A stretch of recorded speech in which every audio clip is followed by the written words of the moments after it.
What is up, guys? Welcome back to day 3 on the K1500 $2,000 build challenge. Now, if you take a look to my left, you can see a ton of new parts that will be going on the K1500. We got a new chrome and chrome rear bumper. We have a new chrome front and rear bumper. We have chrome side rails. The original plan was to make it red and black, but I think going red and chrome is gonna look a lot better. It's gonna make the wheels pop out a lot more. The first thing I'm gonna do is take off the front and rear bumpers, and I'm gonna show you guys something right here. So when I bought the truck, the original owner, they got new rotors and drums, but they never installed them. I don't know why. They just been sitting here in the bed. They're brand new. They're rusted. So that's why I'm gonna put them in a bucket with vinegar, and I'm gonna let them sit for maybe until tomorrow. And then that's when I'll put them on.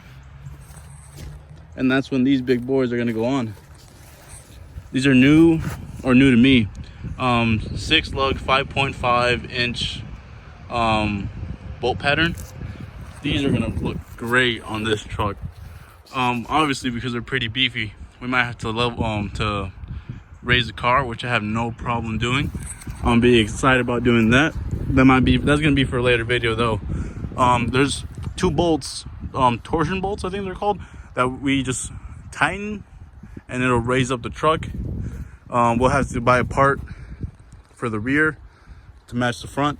But guys, this is sick. Right now I finished all the fluids. It has a complete tune-up. All the fluids are great.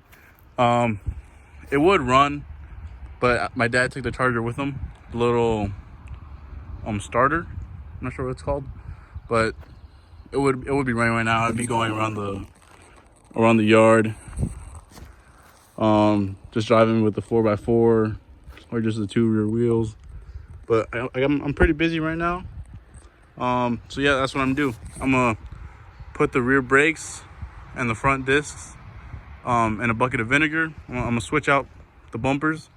My dad has his GMC over there. He's probably gonna take this bumper.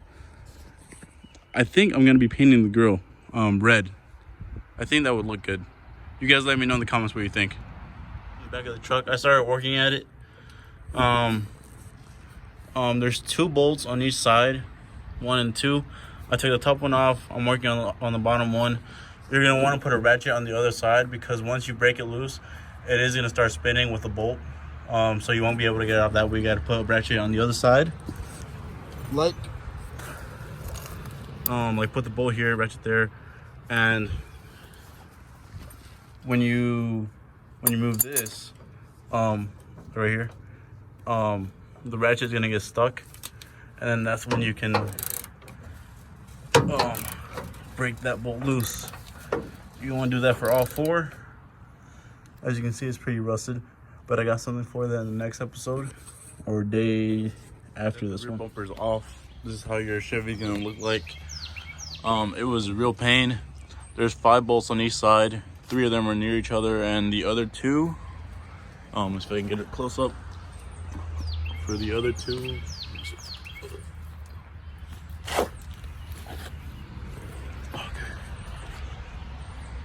okay. You're gonna have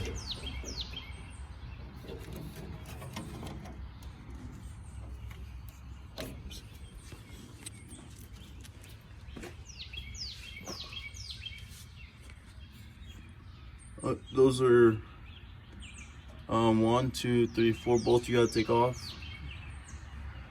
and then there's one right here next to this one right here that you get access by the bottom. So a total of 10 bolts that you gotta take off for the rear bumper, and we're gonna start working on the front bumper now. So I struck a deal with my dad. So his truck has chrome window mirrors, or chrome mirrors, and mine has some black ones. Now, because we're doing a chrome and red setup, he would switch his black ones for my chrome ones. I mean, he's gonna switch my black ones for his chrome ones, which is gonna look better for my truck. So the way you're gonna want to do that is you take off your door. Like that one's on. You take it off, which is a bunch of clips you pull off, and then you're gonna take this little rubber mesh thing out of here. Just pull it off, don't break it. And you got 3, looks like 10 mil bolts. It should come off. They were 10 mil here. So you're gonna take all 3 of them off. 1, 2, and then 3 on the corner. So this guy, you might have to look for a smaller, this guy, tornillo, that's what we call him in Spanish, just to fit it inside of that. So we took the front bumper off the K1500 and it's starting to look like an actual project car. It originally came black and red, but I think you guys know I'm going for a red and chrome setup, which is why we're gonna be taking off the grill and repainting it red to go with the rest of the body. I'm planning on taking these off. I know it's gonna look a lot cleaner and a lot more slim without that off. We're gonna be fixing the dent in the door. So I'm gonna show you guys how to take this grill off and how to paint it. We're gonna be using spray paint because it is a budget build. The can's only gonna be $7. We're gonna be getting a primer, the actual color coat, and then a clear coat to protect the paint. So it's gonna be a 3-layer paint job. It's gonna look amazing. You guys are gonna be stunned by how good this is gonna look. Your first step that you're gonna want to do is take off the headlights. This one uses T20 screws, so we're gonna be using a T20 Allen key because there's gonna be screws in the back of the headlights that we need to take off to unhook the grill. Now the way that these were put in,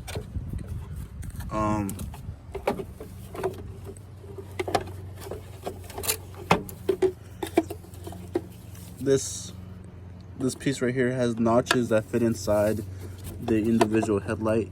So when you put it on, you just fill it in. You're gonna want to fill it in with those notches. Just match it, put it in, and then twist clockwise until you hear a click.